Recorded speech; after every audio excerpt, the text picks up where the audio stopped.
बिस्मिल्लाहिर्रहमानिर्रहीम। इंशाल्लाह आज की क्लास में हम ETAPST 2025 यानी आज जो पेपर हुआ है उसके मैथ्स पोर्शन के तमाम क्वेश्चन को स्टेप बाय स्टेप सॉल्व करेंगे। आप इस पेपर में देखेंगे कि बहुत ज़्यादा क्वेश्चन जो पास्ट पेपर में हम हल कर चुके हैं वो यहाँ पर मौजूद है। क्वेश्चन नंबर 1 है the equivalent fraction of 1/3 is 1/3 का इक्विवेलेंट फ्रैक्शन कौन सा होगा। तो यहाँ पर मैंने इसको सॉल्व किया है। 1/3 के साथ 3/3 को मल्टीप्लाई किया है, तो इसको आपस में मल्टीप्लाई करें। 1 3 * 3 एंड 3 3 = 9, तो 3/9 1/3 का इक्विवेलेंट फ्रैक्शन है। और भी बहुत से इक्विवेलेंट फ्रैक्शन इसके बन सकते हैं, लेकिन यहाँ पर ऑप्शन में 3/9 गिवन है, तो बी करेक्ट ऑप्शन है। 102 metre per second N kilometre पर हावर इज 102 मीटर पर सेकंड को किलोमीटर पर हावर में कन्वर्ट करना है। इससे पहले जो पास्ट पेपर में हल कर चुका हूँ उसमें 2 पेपर्स में किलोमीटर पर हावर में वैल्यू गिवन थी, उसको मीटर पर सेकंड में कन्वर्ट करना था। तो यहाँ पर हम इसको कन्वर्ट करेंगे। 102 metre per second is equal to 102 multiplied by metre is equal to 1/1000 kilometre and second is equal to 1/3600 hour. अब इसको सिंपल करें, 00 के साथ कैंसिल और 1/10 इज ए होल 1/36। इसको मैं इस फॉर्म में भी लिख सकता हूँ 102 मल्टीप्लाइड बाई 36/10। 36/10 को सिंपल करें, 2 पर डिविजिबल है दोनों, तो 18/5 multiplied by 102 is equal to 102 multiplied by 18 divide by is equal to 3.6। तो 102 को 3.6 के साथ मल्टीप्लाई करें तो ये इक्वल होगा 367.2 किलोमीटर पर हावर। तो इसमें करेक्ट ऑप्शन जो है वो ए ऑप्शन है। Question 3 the price of 5 candies and 3 chocolates ₹85। The linear equation and 2 variables for this situation will be. यहाँ पर 5 कैंडीज की प्राइस गिवन है और 3 चॉकलेट्स की प्राइस गिवन है, यानी इन दोनों के कंबाइंड प्राइस गिवन है 85 रुपीज। तो इसको लीनियर इक्वेशन में लिखना है, तो इसको किस तरह हम लिखेंगे, price of candy is equal to x and price of chocolate is equal to y। तो यहाँ पर 5 कैंडीज है 5x and 3 chocolates is equal to 3y। तो इसको हम लिख सकते हैं, इसकी कंबाइंड प्राइस है 5x + 3y is equal to 85। तो ये करेक्ट है और ऑप्शन में ये गिवन है, वहां पर उसको टिक करें। Number 4 if the perimeter of the rectangle is 34 cm we increase its length by 2.5 cm then the difference between the two parameters will be equal to। तो यहाँ पर एक रेक्टेंगल है जिसका पैरामीटर 34 cm है, उसकी लेंथ में 2.5 cm इजाफा हुआ है, तो न्यू लेंथ ये L + 2.5 cm है। इसके मुताबिक पैरामीटर क्या होगा और उन दोनों पैरामीटर्स के दरमियान डिफरेंस को मालूम करना है। तो सिंपल है, parameter of rectangle is equal to 2 time length plus width. और यहाँ पर जो दूसरा कंडीशन है कि L में 2.5 cm इंक्रीज हुआ है, तो यहाँ पर हम सिर्फ L की जगह 2.5 इसके साथ ऐड करेंगे प्लस W अपनी जगह पर होगी। अब इन दोनों के दरमियान डिफरेंस को मालूम करना है, तो P2 से P1 को सब्ट्रैक्ट करें। So P2 is equal to 2 time length plus 2.5 plus W minus 2 time length plus width. 2 को लेंथ प्लस 2.5 प्लस W के साथ मल्टीप्लाई करें और इस 2 को S के साथ मल्टीप्लाई करें। सो 2L और माइनस 2L आपस में cancel, plus 2W minus 2W cancel. So difference of parameter is equal to 5 cm। तो इसका करेक्ट ऑप्शन जो होगा या करेक्ट आंसर जो होगा वो 5 cm होगा और उसके मुताबिक आपने करेक्ट ऑप्शन को सेलेक्ट करना है। Question number 6 if the fair for 34 kilometre is ₹1190 what will be the fare for 48 kilometre. ये क्वेश्चन भी पास्ट पेपर में हल कर चुका हूँ, बिल्कुल सेम स्टेटमेंट है। तो यहाँ पर 34 किलोमीटर की कीमत जो है वो 1190 के इक्वल है। तो यहाँ से हम 1 किलोमीटर की प्राइस को मालूम करेंगे। तो 34 पर बोथ साइड को डिवाइड करें, so 1 kilometre is equal to 35 rupees. आप 48 किलोमीटर की प्राइस को मालूम करना है, सो 48 मल्टीप्लाइड बाई 35 रुपीज, तो ये इक्वल होगा 1680 रुपीज के इक्वल। तो यहाँ पर करेक्ट ऑप्शन आपने सेलेक्ट करना है। What is the 7th term of the sequence having an is equal to 3n + 5।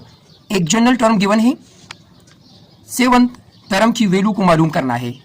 तो इस सीक्वेंस में 7th टर्म कौन सा है, तो यहाँ पर हमने n की जगह 7 को पुट करना है, यानी लास्ट टर्म जो है वो 7th टर्म है, तो n की वैल्यू 7 होगी। तो यहाँ पर n इज इक्वल टू 7 को पुट करें तो a7 is equal to 3, n की जगह 7 और प्लस 5 अपनी जगह पे, 3 7 21 plus 5 is equal to A7 equal to 26। तो इसमें करेक्ट ऑप्शन सी है। Class 9 general maths unit number 7 ये क्वेश्चन वहां पर मौजूद है। Question number 8, find the cost of painting a cuboid container of length 4 metre, width 3.5 metre and height of 6 metre at the rate of ₹43.78 per square metre. इन एक cuboid shape वाला container है जिसका length 4 metre है, width 3.5 metre है और height 6 metre है, उसकी painting करनी है। तो इसकी कॉस्ट को मालूम करना है। अगर 1 मीटर स्क्वायर की प्राइस 43.78 रुपीज हो तो यहां पर हम फार्मूला को यूज करेंगे। As we know that surface area of cuboid is equal to 2 time length multiply width plus width multiply height plus height multiplied length. तो यहाँ पर लेंथ विड्थ और हाइट की वैल्यूज को पुट करना है। ये लेंथ है 4 मीटर, विड्थ 3.5 मीटर है और हाइट 6 मीटर है। तो यहाँ पर वैल्यूज को पुट करें, इसको सिंपल करें।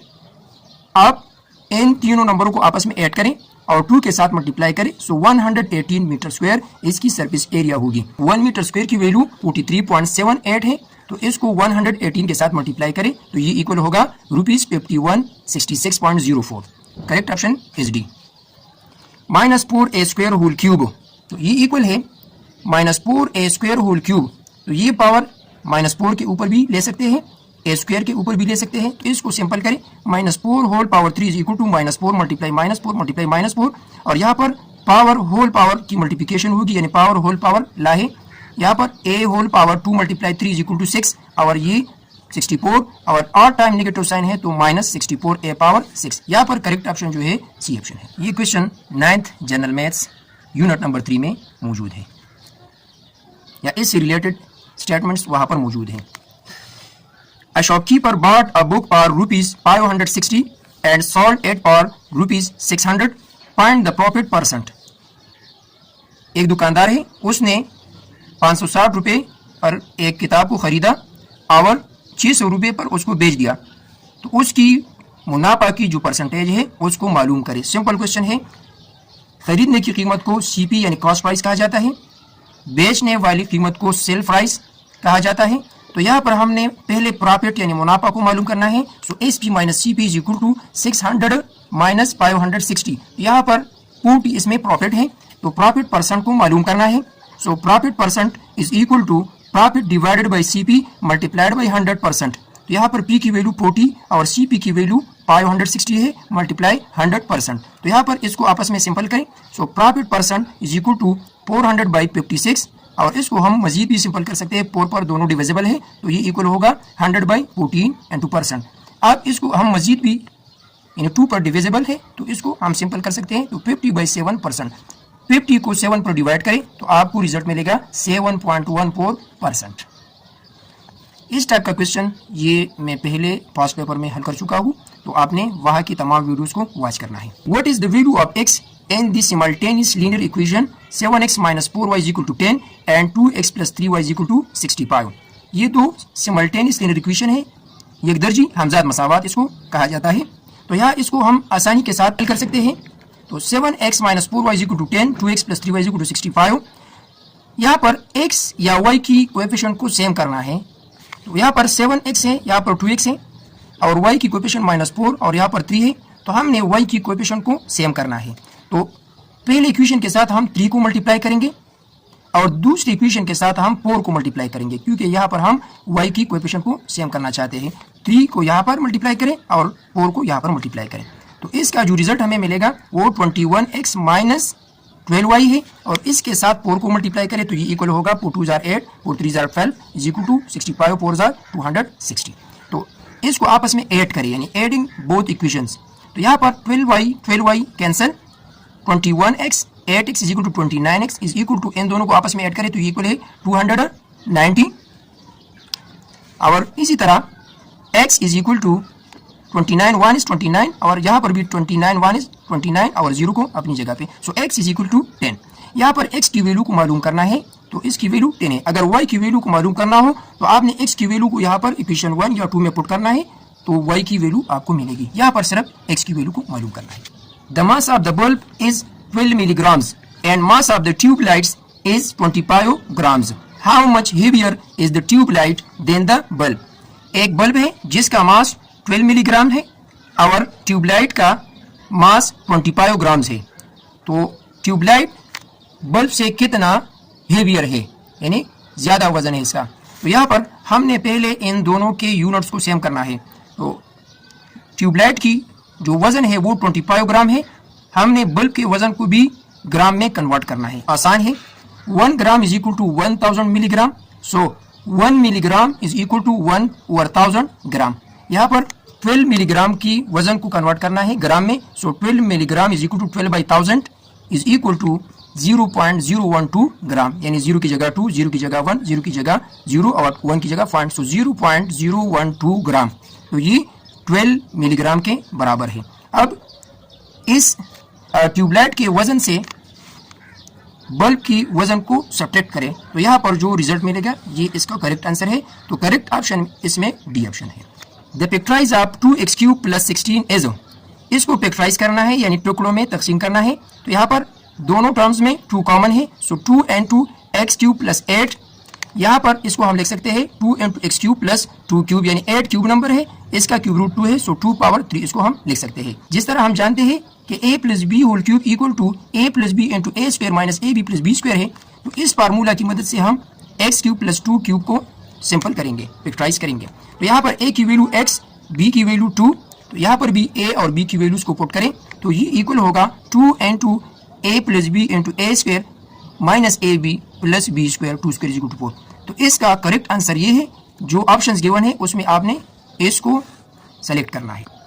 क्वेश्चन 14 में 2 कॉम्प्लेक्स नंबर गिवन है, इन दोनों को आपस में मल्टीप्लाई करना है। सिंपल क्वेश्चन है। इन दोनों को आपस में मल्टीप्लाई करने के लिए जो तरीका मैंने यहाँ पर लिखा है आप इसको अप्लाई करें, इंशाल्लाह आप आसानी के साथ इस टाइप के क्वेश्चन को हल कर सकेंगे। तो यहाँ पर 33.21 आयोटा इसका करेक्ट आंसर है, ये यानी ऑप्शन नंबर डी जो है इसका करेक्ट ऑप्शन है। Question 15, the cost of 1 rubber and 7 sharpener are 61 while that of 3 rubbers and 1 sharpener are 23, what is the price of a sharpener। यानी एक रबर की कीमत और 7 शार्पनर की कीमत टोटल 61 के इक्वल है, और दूसरी कंडीशन में है 3 रबर्स की कीमत और 1 शार्पनर की कीमत ये 23 रुपीज़ है। इसमें शार्पनर की कीमत को मालूम करना है। तो हमने फर्ज किया कि रबर की कीमत ये x है और शार्पनर की कीमत y है, तो इससे हम लीनियर इक्वेशन को बनाएंगे। तो यहाँ पर 1 रबर है तो x + 7y is equal to 61, और सेकंड कंडीशन होगा 3x + y is equal to 23। इसको सिंपल करने के लिए हम इस गिव फर्स्ट इक्वेशन के साथ 3 को मल्टीप्लाई करेंगे, यानी x की कोएफिशिएंट को सेम करेंगे। तो यहाँ पर हमने x की कोएफिशिएंट को सेम किया। सिंप्लीफिकेशन के बाद 20y इज इक्वल टू 160, 20 पर बोथ साइड को डिवाइड किया। So y is equal to 8 इसका करेक्ट आंसर है। So correct option is C. Find the expression for the parameter of rectangle whose area is given by 2x² - 7x - 4। एक rectangle का area दिया गया है, इसका पैरामीटर मालूम करना है। तो इस गिवन एरिया से हम इस रेक्टेंगल का लेंथ और वेड्थ मालूम करेंगे और उसी की मदद से हम इस रेक्टेंगल का पैरामीटर मालूम करेंगे। तो यहाँ पर इस गिवन एरिया का फैक्टराइजेशन करना है क्योंकि अलजेब्राइक एक्सप्रेशन है। फर्स्ट एंड लास्ट रूल के मुताबिक तो 2 × -4 इज इक्वल टू -8, तो इसका प्रोडक्ट -8 होगा, और x का कोएफिशिएंट -7 है तो इसका सम -7 होगा। a से 2 नंबर यहाँ पर लेने हैं जिसका प्रोडक्ट यानी मल्टीप्लिकेशन -8 के इक्वल हो और उसका सम -7 के इक्वल हो।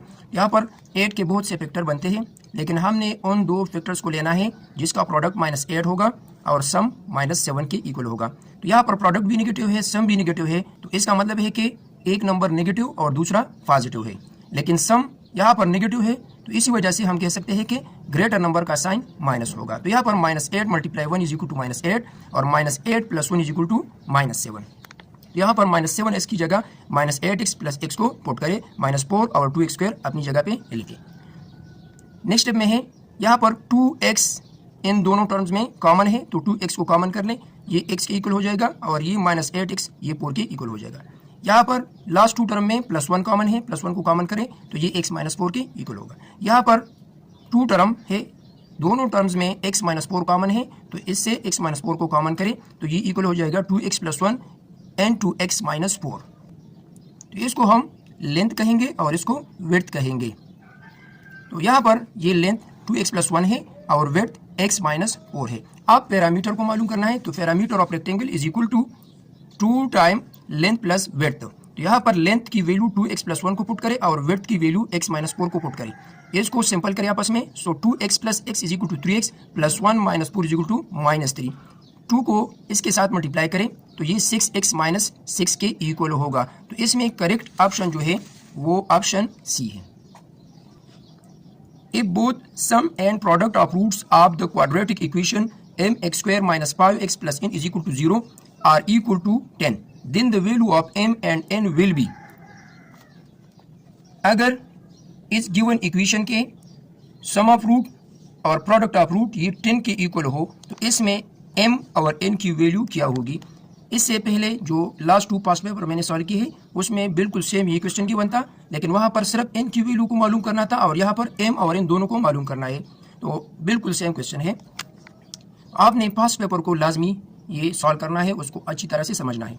यहाँ पर इसकी सोल्यूशन को देखें, m x square minus 5x plus n is equal to 0, ये एक क्वाड्रेटिक इक्वेशन है। इसमें a की वैल्यू m, b की वैल्यू माइनस 5 और c की वैल्यू n है। यानी क्वाड्रेटिक इक्वेशन का जो स्टैंडर्ड फॉर्म होता है वो इक्वल है a x square plus b x plus c is equal to 0।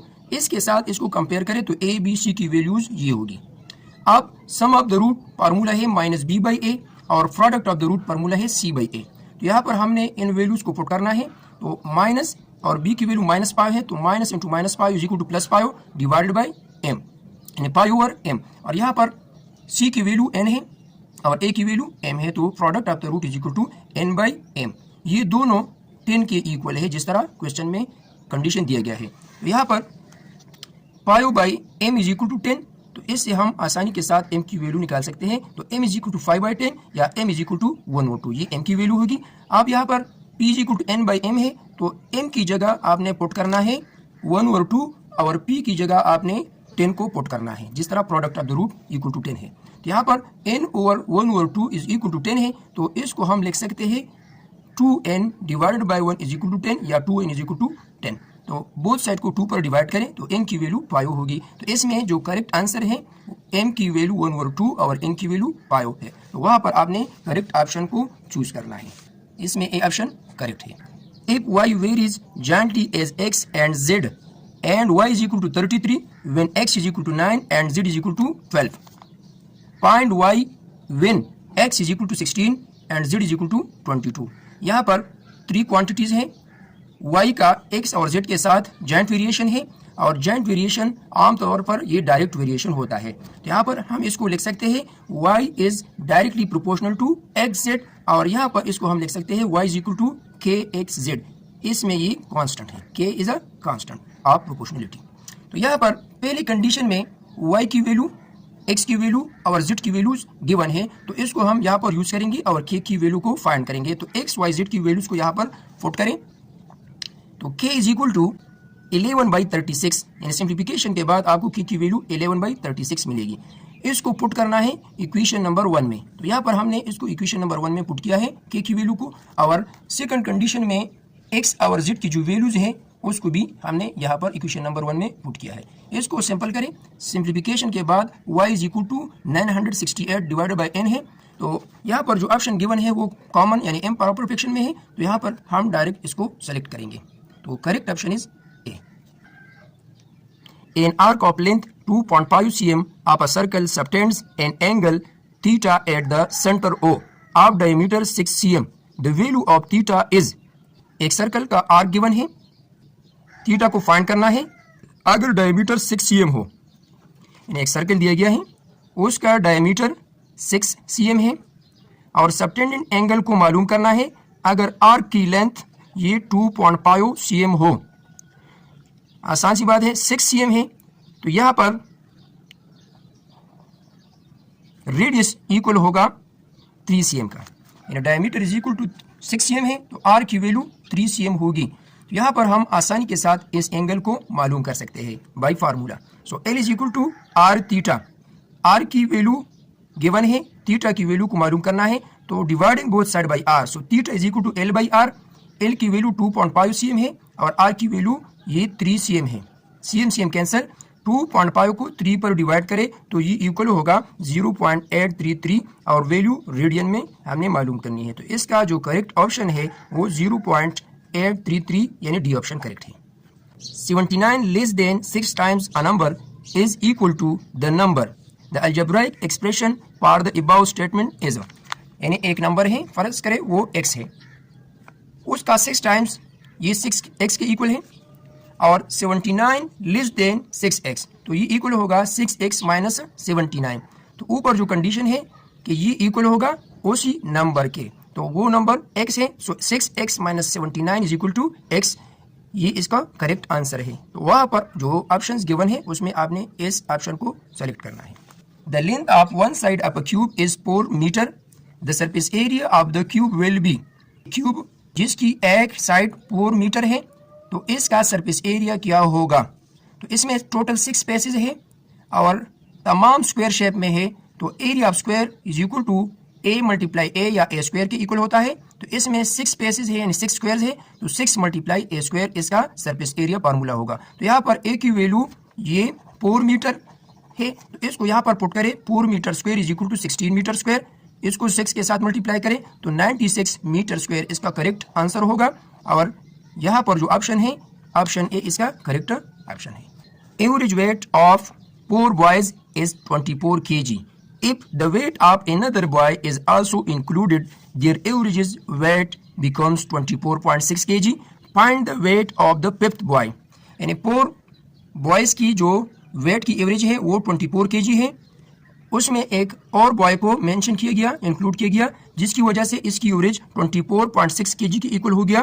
तो यहाँ पर जो 5th बॉय है इसका वेट क्या होगा। Average weight of 4 boys is equal to 24, तो total weight of 4 boys is equal to 24 multiply 4 is equal to 96 kg। और इसी तरह 5 बॉयज की जो वेट होगी वो 123 kg होगी। यहाँ पर इसके साथ मैंने 5 को मल्टीप्लाई किया है। 123 से 96 को सब्ट्रैक्ट करें तो 27 kg ये वेट होगा 5th बॉय का। तो इसमें करेक्ट ऑप्शन बी है, इन 27 kg। The total surface area of a cylinder whose height is 12.4 cm and radius is 2.1 cm will be. एक सिलेंडर गिवन है जिसका हाइट 12.4 cm है और रेडियस 2.1 cm है, तो इसका सरफेस एरिया क्या होगा, सरफेस एरिया मालूम करना है। Total surface area of cylinder is equal to 2 pi r into r plus h। इस फार्मूला में आपने r और h की वैल्यूज को पुट करना है, तो 2 मल्टीप्लाई पाई की वैल्यू 3.14 या 22/7 है, यहाँ पर r की वैल्यू 2.1 है, यहाँ पर भी 2.1 को पुट करें, h की वैल्यू 12.4 है, तो इसको आप सिंपल करना है, इन दोनों को आपस में ऐड करें और इन नंबरों के साथ इसको मल्टीप्लाई करें, तो आपको जो रिजल्ट मिलेगा वो 191.226 cm ये इसके इक्वल होगा। तो इसमें करेक्ट ऑप्शन जो है वो ऑप्शन ए है।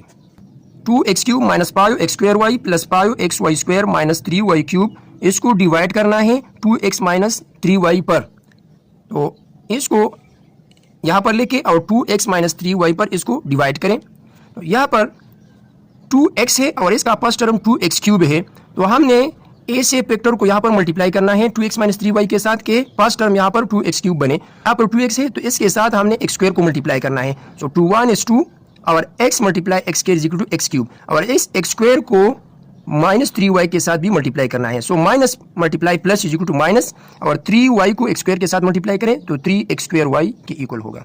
अब इसको सिंपल करना है, इसके साइन को चेंज करें तो 2x³ कैंसिल और माइनस 5x² प्लस 3x² ये इक्वल होगा माइनस 2x²। यहाँ पर इस टर्म को यहाँ पर लेके अब यहाँ पर जो कोएफिशिएंट है -2 है और x² है, तो ये 2x है तो 2x के साथ क्या मल्टीप्लाई करें कि -2x² फर्स्ट टर्म बन जाए, तो इसके साथ हमने -xy को मल्टीप्लाई करना है, सो -xy multiply 2x minus 2x² और इसी तरह -xy को -3y के साथ भी मल्टीप्लाई करें, सो -3xy² के ये इक्वल होगा। इसको सिंपल करें, ये इक्वल होगा 2xy² के। अब -3y³ को यहाँ पर लिखना है, ये इक्वल है फर्स्ट टर्म जो 2xy², तो यहाँ पर 2x है तो हमने मल्टीप्लाई करना है इसके साथ प्लस y² को, तो ये इक्वल हो जाएगा y² multiply 2x is equal to 2xy², y² multiply -3y, so -3y³ ये इसके इक्वल होगा। इसको सिंपल करें, रिमाइंडर इज 0। यहाँ पर जो क्वेश्चन है x square minus x y plus y square, ये इसका करेक्ट ऑप्शन होगा। Ali gives the following percentage of his time to different subjects. He gives 10% time to Islamiyat, 20% to science, 20% to English, 20% to maths, and 30% to remaining subjects. What is the angle of remaining subject on the pie chart? Pie chart या पाई graph, जिसको हम circular graph भी कहते हैं, इसके बारे में हम पहले भी पास्ट पेपर में वजाहत कर चुके हैं। इस पर वहाँ पर जो एमसीक्यूज आया था कि पाई चार्ट में जो रिप्रेजेंटेशन होती है डेटा की वो सेगमेंट्स में होती है या सेक्टर में होती है, तो उसका करेक्ट आंसर जो था वो सेक्टर में, यानी जिस तरह यहाँ पर इस ग्राफ में गिवन है, यानी सेक्टर में इसकी रिप्रेजेंटेशन होती है। और एक और एमसीक्यूज इस पर आ सकता है कि पाई चार्ट में जो वैल्यूज़ होती है वो परसेंटेज में होती है या आम सिंपल वैल्यूज़ होती है। अगर आम वैल्यूज़ होती है तो उसको हमने कन्वर्ट करना है परसेंटेज में, और परसेंटेज में कन्वर्ट करना ये बिल्कुल आसान है। एक और क्वेश्चन इस पे आ सकता है, sum of the angle of pie chart is equal to 360 degree, ये एमसीक्यूज भी आ सकता है।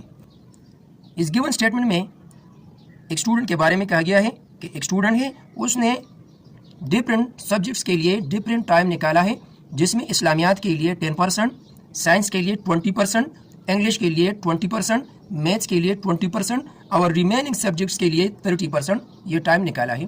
तो यहाँ पर जो रिमेनिंग सब्जेक्ट्स के लिए उसने टाइम निकाला है, इस पाई चार्ट में उसकी जो एंगल बनेगी वो किस डिग्री की होगी। तो आसान सी बात है, यहाँ पर हम लिख सकते हैं कि sum of the angles of pie chart is equal to 360 degree. Pie chart को सर्कुलर चार्ट या सर्कुलर ग्राफ भी कहते हैं, इसको पाई ग्राफ भी कहते हैं।